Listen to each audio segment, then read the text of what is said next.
Tom Lehrer feels that with family medicine like that taking up so much of everybody's time, programs like the news should concentrate on that rather than trivial little subjects like Vietnam, prices and incomes, and Rhodesia. And perhaps he's right. I think Noel Coward captured this best in his marvelous song, That Is the End of the News. I'd like to sing some of it for you now. We are told very loudly and often to lift up our hearts. We are told that good humor will soften fate's cruelest darts. So, however bad our domestic troubles may be, we just shake with amusement and sing with glee. Hey-ho, Dad's got those pains again, Grandma's in bed with her varicose veins again. The only result of Aunt Maud's operation has been gales of wind at the least provocation. We're so glad dear little Doris has just been expelled for assaulting Miss Morris, and Rover got rabies and bit several babies, and then went after old Mrs. Hughes. We're delighted because Mom baked a cake, and we all went to bed with ptomaine. We're excited, they've been dragging the lake, but they still haven't found poor Aunt Jane. 3 cheers, Ernie's got boils again, everything's covered with ointments and oils again. Now he has 7, so God's in his heaven, and that is the end of the news. Da-da-da. We're so glad poor Mrs. Mason was doing the laundry downstairs in the basin when our old corroded gas heater exploded, and all they could find were her shoes. We were done in by the mortgage foreclosure, and Grandpa went out on a blind. He got run in for indecent exposure and ever so heavily fined. Hey-ho and hi-diddle-diddle, Aunt Isabel's shingles have met in the middle. They sent her to Lourdes, but she didn't get cured, and that is the end of the news.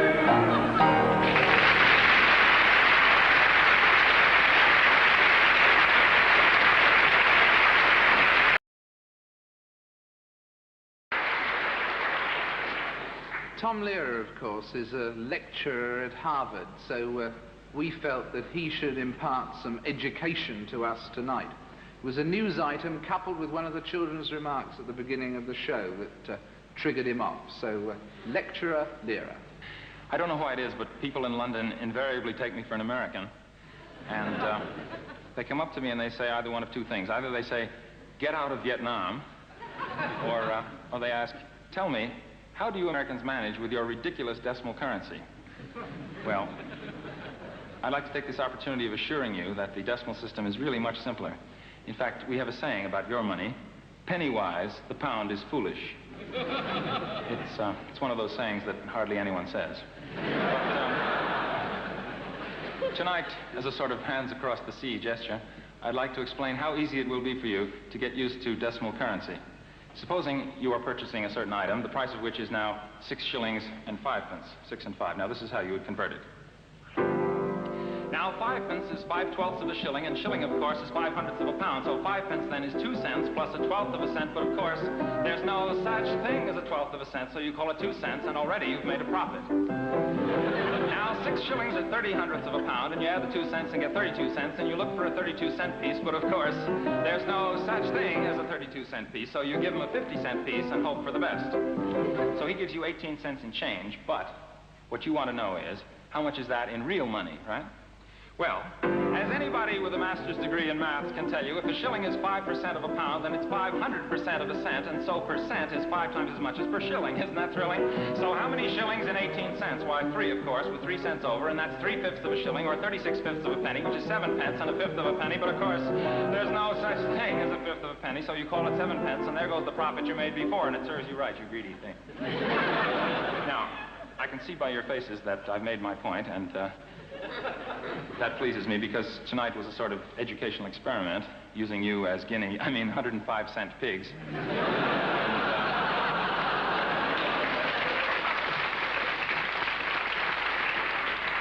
And in a few years, I know you'll all be happily singing songs like this. I've got 2.5 cents. I've got 2.5 cents. I've got 2.5 cents to last me all my life. I've got 5/6 of a cent to spend, and 5/6 of a cent to lend, and 5/6 of a cent to send home to my wife. And I do hope that it's all clear to you now, and I'd like to stay and answer questions, but you'll have to excuse me. I have to spend 5/12 of a cent.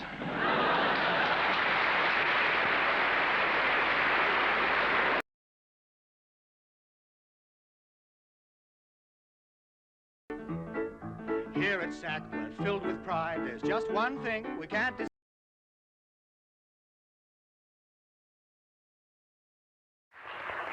Now to get on to the class. I give you now the section man. This friend of yours and mine will offer you some very good advice about the finals, which when this is first given was the next day. Be sure to bring your slide rules. Don't forget them if you're sensible. For if you use them wisely, you will find them indispensable.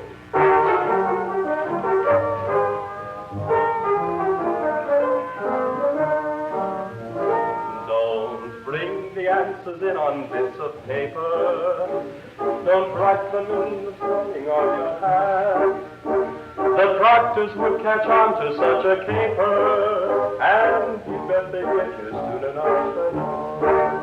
Yes, the proctors would catch on to such a caper, and you can bet they get you soon enough. Don't write them on your thumbnail, that's the worst place. Don't write them in the lining of your hat. You really shouldn't be here in the first place if you can't be more original than that. Oh, you really shouldn't be here in the first place if you can't be more original than that. Against such things they have a justified rule. They expel you without benefit of doubt. But if you hide the answers in your slide rule, it's safe to find that no one will find out. Yes, if you hide the answers in your slide rule, it's safe to find that no one will find out.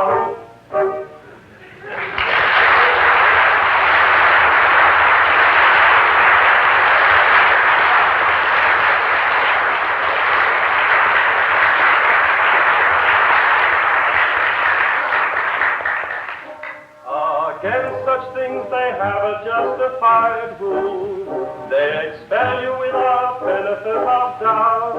But if you hide the answers in your slide rule, it's safe to find that no one will find out. Yes, if you hide the answers in your slide rule, it's safe to find that no one will find out.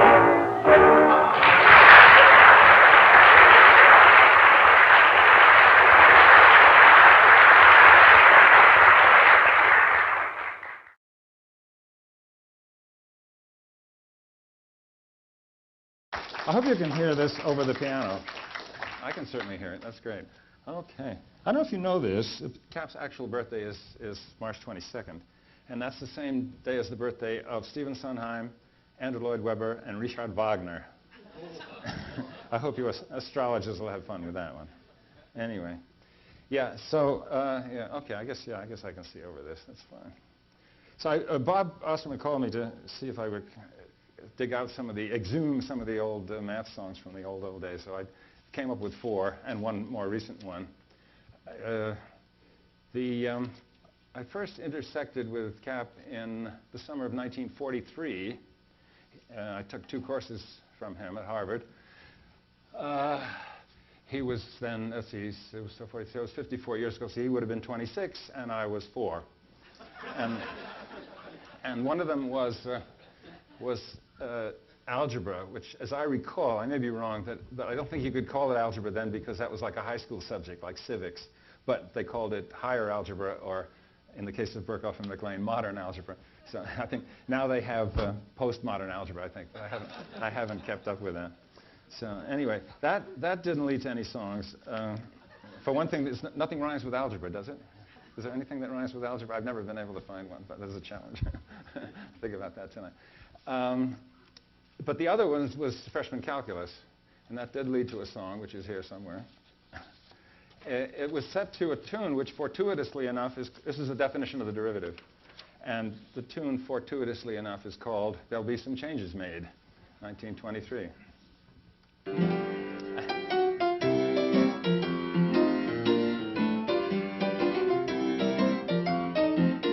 You take a function of x and you call it y. Take any x naught that you care to try. You make a little change and call it delta x. The corresponding change in y is what you find next. And then you take the quotient and now carefully send delta x to 0, and I think you'll see that what the limit gives us if our work all checks is what we call dy dx. It's just dy dx. Okay, see? It all wasn't worth it. Then,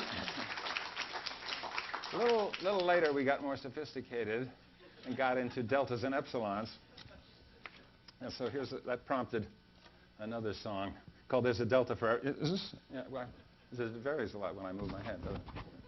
What should I do? Sing like that? All right, I'll try and keep my head down. This is called There's a Delta for Every Epsilon. It's a political song.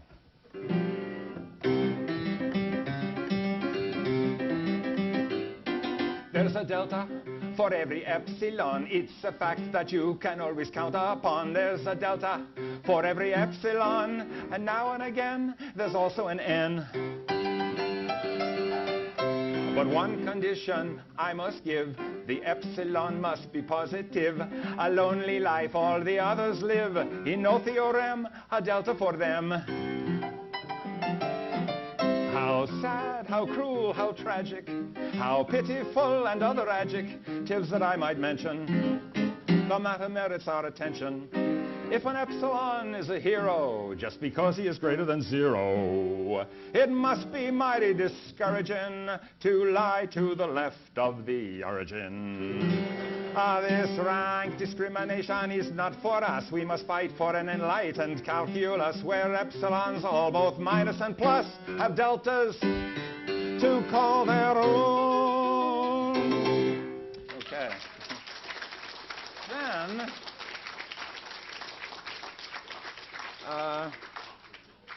a bunch of us at Harvard, when I was a graduate student, did a show called The Physical Review. It was supposed to be the last class of an elementary physics lecture, and the professor played himself.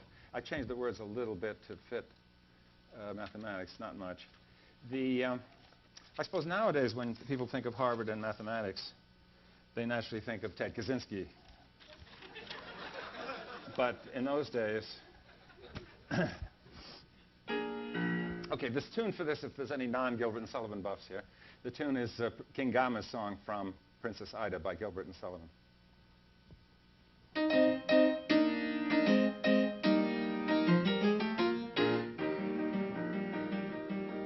If you give me your attention, I will tell you what I am. I'm a brilliant mathematician, also something of a ham.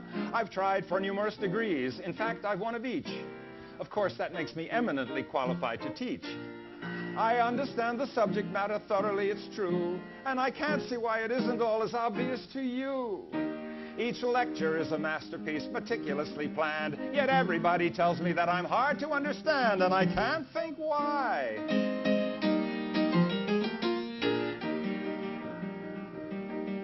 My diagrams are models of true art, you must agree, and my handwriting is famous for its legibility. Take a word like, I got to do this, minimum. It's always one of my favorite words to write on the blackboard.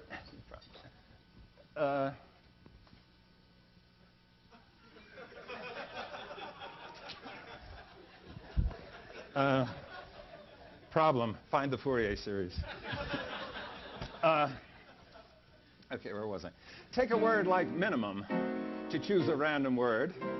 For anyone to say he cannot read that is absurd.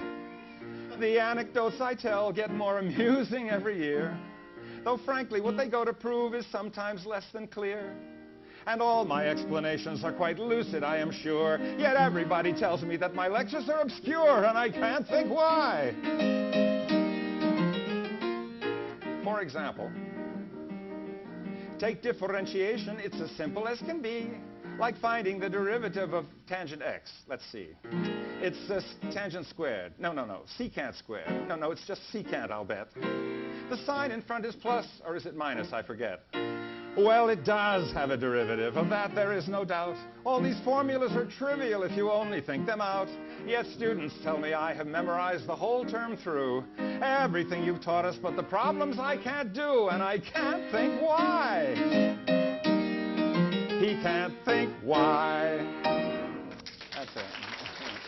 Yeah. Okay.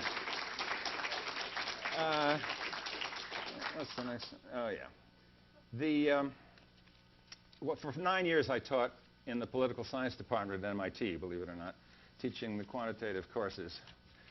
Those were the days of mathematical models and statistics. Those were the days, I think it still is true, when social science was trying very hard to justify the word science.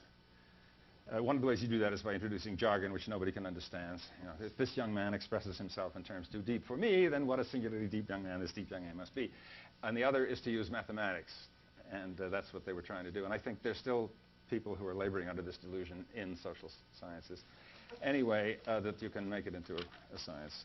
However, so I wrote this song. It's a parody called Sociology. Now, MIT did not have a sociology department. They hadn't sunk that low. But sociology was included in political science. And that was a better title for a song.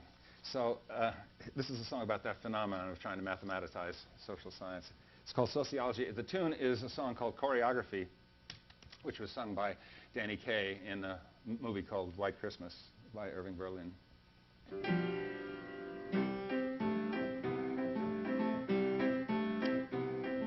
Strange is the change they are trying to arrange today in sociology. Fanatics in their attics are learning mathematics just for sociology. Persuasion by equation they all feel is much more satisfactory. They in an ivory steeple far away from all people, they do research in sociology.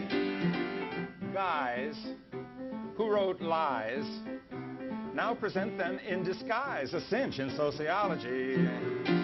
A tract, quite abstract, without one single fact, is splendid sociology. Birds who used words now all talk in terms of X and Y and Z.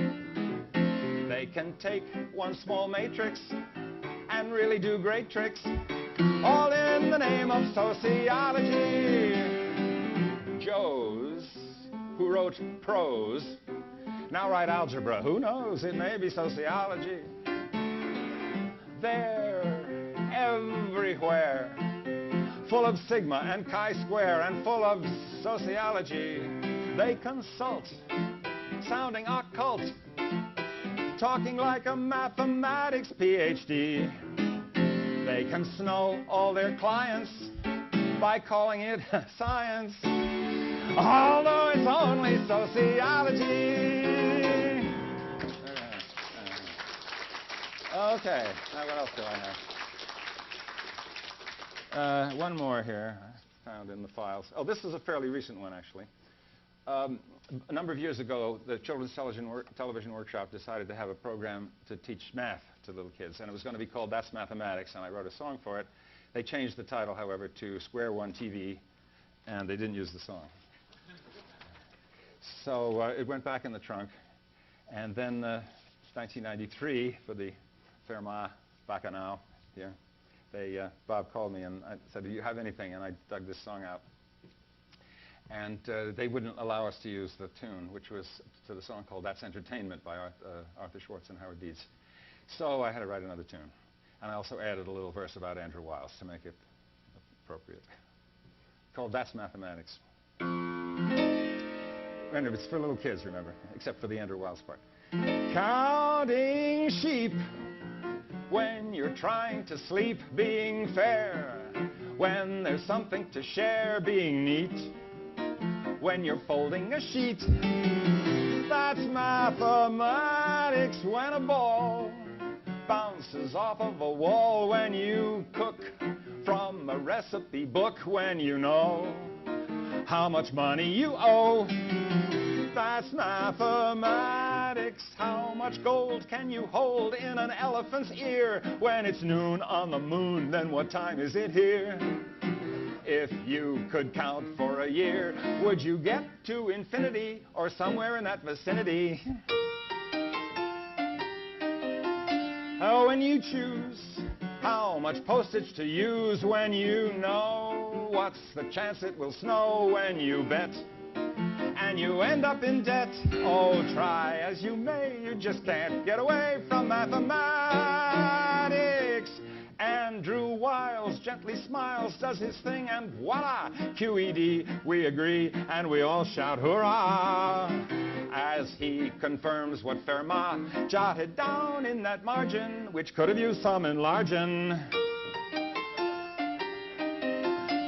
Tap your feet, keeping time to the beat of a song, while you're singing along, harmonize with the rest of the guys. Yes, try as you may, you just can't get away from mathematics. Thank you.